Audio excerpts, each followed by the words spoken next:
Ensure that the pre-assembly device is operational. For more information, please refer to the respective operating instructions of the pre-assembly device. Insert the appropriate tools into the pre-assembly device.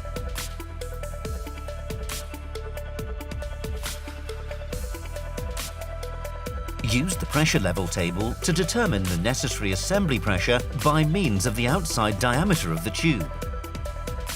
The required pressure can be set by actuating and turning the rotary wheel. Press the rotary knob again to accept the set pressure. Push the union nut and the cutting ring over the end of the tube, one after another.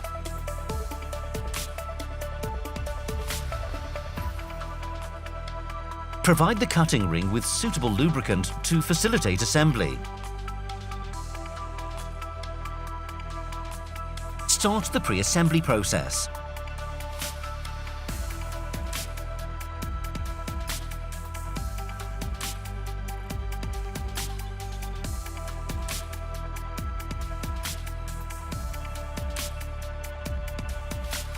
Now remove the pre-assembled tube. A visual inspection is mandatory after each pre-assembly. Check the raised part of the collar. This must be clearly visible. The cutting ring may be allowed to turn once mounted to the tube. Check the molded seal for possible damage and replace if necessary. Remove any soiling before final assembly.